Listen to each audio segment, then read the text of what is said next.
नमस्कार, स्वागत है आप सभी का। आप देख रहे हैं अपडेट एट 9। मैं हूं आपके साथ आशुतोष चतुर्वेदी। 23 अगस्त को दिल्ली में भारत और पाकिस्तान के एनएसए स्तर की अहम बैठक होनी है, लेकिन सूत्रों के हवाले से बताया जा रहा है कि पाकिस्तान के कश्मीर के हुर्रियत नेताओं से होने वाली बातचीत को लेकर भारत नाराज है। सूत्रों के मुताबिक केंद्र सरकार ने एनएसए स्तर की बैठक से पहले हुर्रियत से बातचीत को माहौल खराब करने वाला बताया है। सूत्रों के हवाले से बताया जा रहा है कि अगर पाकिस्तान के नेशनल सिक्योरिटी एडवाइजर सरताज अजीज और पाकिस्तानी हाई कमिश्नर अब्दुल बासित कश्मीरी अलगाववादियों से मिलते हैं तो भारत इसका करारा जवाब देगा। वहीं पूर्व विदेश मंत्री और बीजेपी के वरिष्ठ नेता यशवंत सिन्हा ने बातचीत पर एतराज जाहिर करते हुए कहा है कि हिंसा और बातचीत एक साथ नहीं हो सकती। आपको बता दें कि एनएसए अजीत डोवाल और पाकिस्तान के सरताज अजीज के बीच 23 और 24 अगस्त को दिल्ली में मीटिंग होनी है, लेकिन पाकिस्तान ने जम्मू कश्मीर के अलगाववादियों को 23 अगस्त की शाम को होने वाली एक दावत के लिए न्योता भेजा है। पाकिस्तान उच्चायोग ने हुर्रियत नेता सैयद अली शाह गिलानी, मीरवाइज उमर फारूक और यासीन मलिक को दावत पर बुलाया है।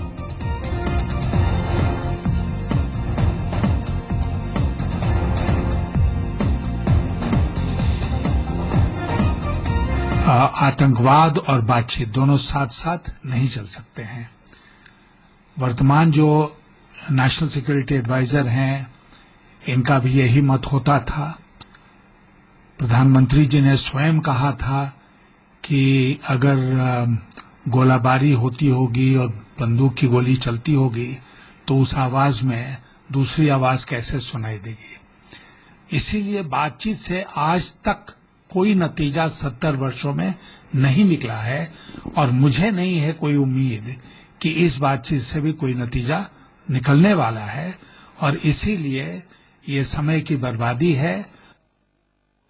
आपको बता दें कि ये पहला मौका नहीं है भारत के साथ बातचीत से पहले पाकिस्तान कश्मीरी अलगाववादियों को आपको बताएं कि जो गले लगाने की तैयारी में है वो इससे पहले भी पिछले साल 25 अगस्त 2014 को भी पाक उच्चायुक्त अब्दुल बासित ने दोनों देशों के विदेश सचिव स्तर की बैठक से पहले हुर्रियत नेताओं को बातचीत के लिए बुलाया था, और भारत ने विरोध जताते हुए पाकिस्तान से विदेश सचिव स्तरीय वार्ता रद्द कर दी थी। और इससे पहले 23 मार्च 2015 को पाकिस्तान दिवस समारोह पर हुर्रियत नेताओं को न्योता दिया गया था। अलगाववादी नेता मसर्रत आलम को भी पाकिस्तान हाई कमिश्नर ने बुलाया था।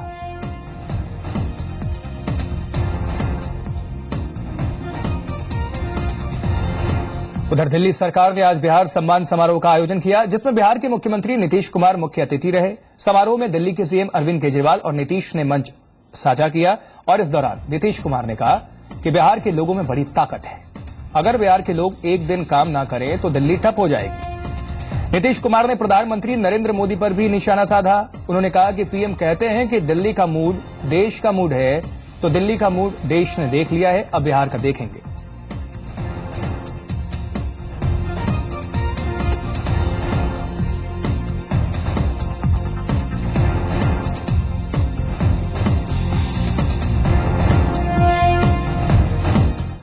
और इस मौके पर बिहार के सीएम नीतीश कुमार ने दिल्ली को पूर्ण राज्य और बिहार को विशेष राज्य का दर्जा देने की मांग की है। साथ ही उन्होंने केंद्र सरकार के स्पेशल पैकेज पर भी सवाल खड़े किए।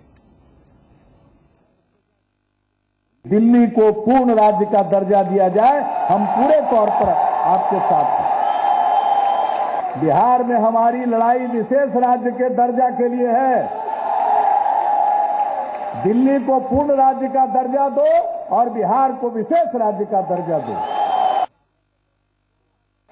कुछ लोग तो बोल ही करके बोल देते हैं। भला बताइए, कल 1.25 लाख करोड़, अरे भाई कब मिलेगा, कितने साल में मिलेगा, क्या है ये? बजट का प्रावधान है कि नहीं है, कोई मंजूरी है कि नहीं है? तो बिहार में भले ही अभी विधानसभा चुनाव की तारीखों का ऐलान नहीं हुआ हो, लेकिन सियासतदानों ने पाला बदलने का खेल अभी से शुरू कर दिया है। मुख्यमंत्री नीतीश कुमार को झटका देते हुए जेडीयू के 4 बागी विधायकों ने आज बीजेपी का दामन थाम लिया। पटना में बीजेपी दफ्तर में केंद्रीय मंत्री राजीव प्रताप रूडी और प्रदेश अध्यक्ष मंगल पांडे की मौजूदगी में चारों विधायक बीजेपी में शामिल हुए।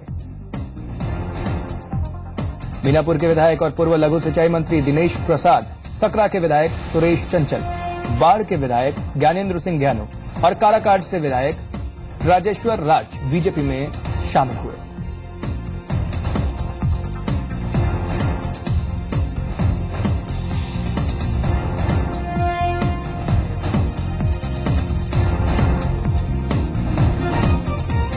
तो बिहार के मुख्यमंत्री नीतीश कुमार ने अपने नए सियासी प्रशंसक और बीजेपी सांसद शत्रुघ्न सिन्हा को बड़ा तोहफा दिया है। बिहार सरकार government health and physical training college का नाम बदलकर बीजेपी सांसद शत्रुघ्न सिन्हा के पिता स्वर्गीय भुवनेश्वर प्रसाद सिन्हा के नाम पर करने जा रही है। राज्य सरकार के इस प्रस्ताव को कैबिनेट की मंजूरी भी मिल चुकी है। बीपी सिन्हा इस कॉलेज के संस्थापक और पहले प्रिंसिपल थे। शत्रुघ्न सिन्हा ने बिहार सरकार के इस फैसले पर सीएम नीतीश कुमार का आभार व्यक्त किया।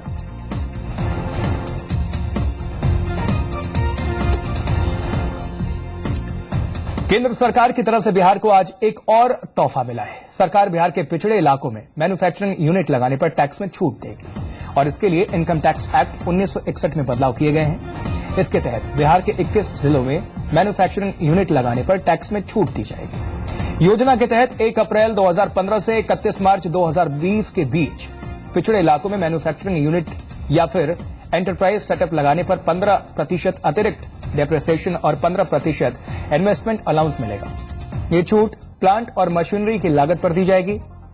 ये इंसेंटिव्स इनकम टैक्स एक्ट के तहत मिल रहे मौजूदा फायदों से अलग है, यानी अब एक मैन्युफैक्चरिंग यूनिट को मौजूदा 20% के बजाय 35% एडिशनल डेप्रिसिएशन मिलेगा।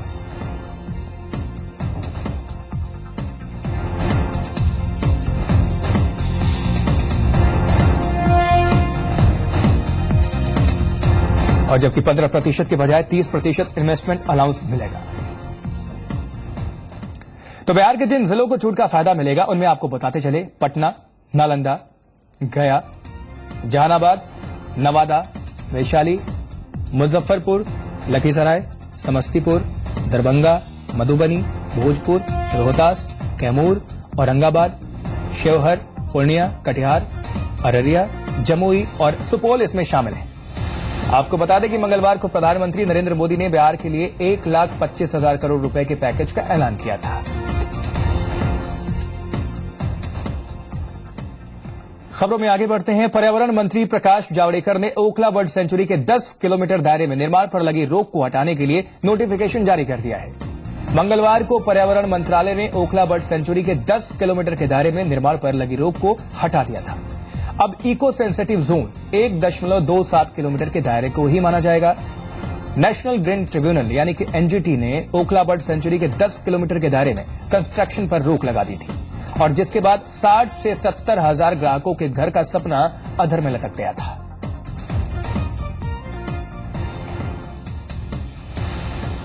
आज 24 घंटे के अंदर हमने नोटिफिकेशन छापा भी और गैजेट में का हिस्सा बन गया। अब ये फाइनल नोटिफिकेशन है। और एनजीटी के ताजा फैसले से ओखला पक्षी विहार के 10 किलोमीटर के दायरे में चलने वाले 53 बिल्डर के प्रोजेक्ट्स पूरे हो पाएंगे। ज्यादातर बिल्डर्स प्रोजेक्ट सेक्टर 93, 94, 96, 97, 25 और 18 में है। यहां रिहायशी व्यावसायिक प्रोजेक्ट्स के अलावा कई बड़े समूहों के होटल्स भी हैं जो कि निर्माणाधीन है। ओखला पक्षी विहार में 200 से ज्यादा प्रजातियों के पक्षी आते हैं और इनमें कई प्रवासी हैं। यहां काफी संख्या में वनस्पतियों और जैव विविधता की भी भरमार है। इन्हें अनुकूल माहौल दिलाने के लिए आसपास मानव और अन्य प्रकार की गतिविधियों को रोकना एनजीटी का मकसद था।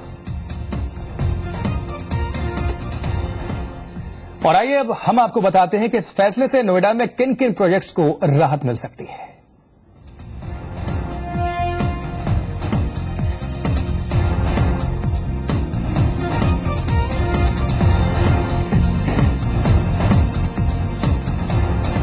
और पेट्रोल डीजल के दाम और भी कम हो सकते हैं। पेट्रोलियम मंत्री धर्मेंद्र प्रधान ने कहा है कि आने वाले दिनों में कच्चे तेल के दाम में और कमी की उम्मीद है और पेट्रोलियम मंत्री ने कहा है कि अगर क्रूड कीमतों में कमी होती है तो इसका सीधा फायदा ग्राहकों को मिलेगा। तो एक अच्छी खबर ग्राहकों के लिए कि आने वाले वक्त में पेट्रोल और डीजल की कीमतों में गिरावट हो सकती है।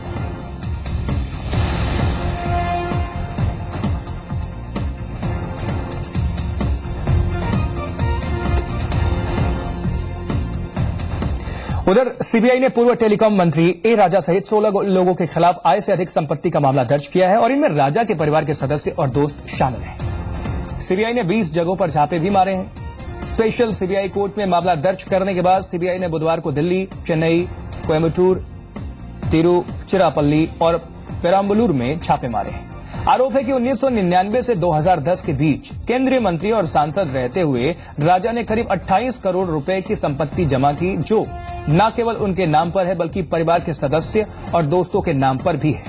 आरोप है कि बहुत कम समय में राजा के कई रिश्तेदार दोस्तों ने गैर कानूनी ढंग से बड़ी कमाई की। राजा ने 2014 के चुनाव में कुल 1 करोड़ 45 लाख रुपए की संपत्ति की घोषणा की थी।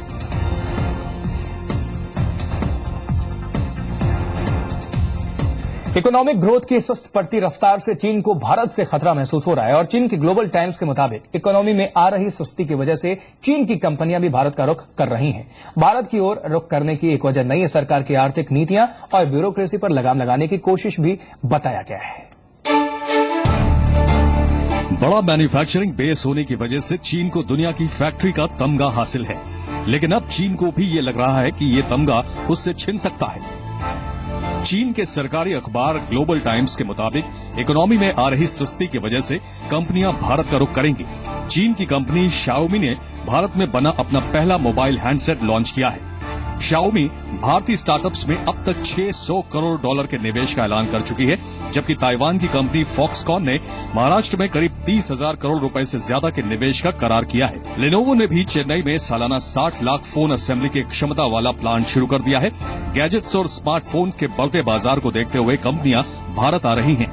हालांकि चीन की सरकारी मीडिया का एक नजरिया ये भी है कि भारत और चीन के बीच आपसी तालमेल बढ़ रहा है।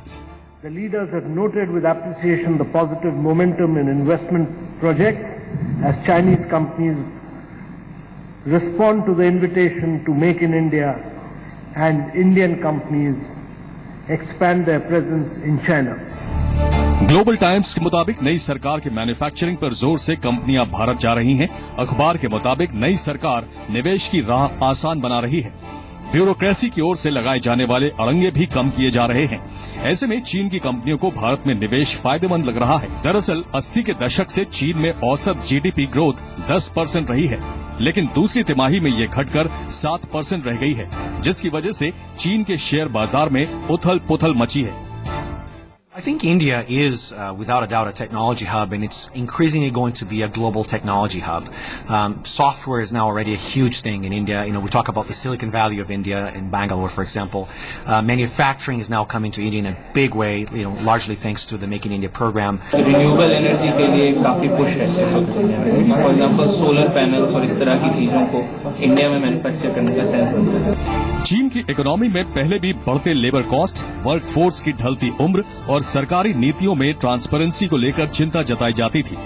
अब इकोनॉमी में सुस्ती के बाद चीन के लिए निवेश आकर्षित करना और चुनौती होगी। हुशांग शेख, जी मीडिया, मुंबई। वक्त एक छोटे से ब्रेक का है, लौटेंगे फौरन कुछ और खबरों के साथ।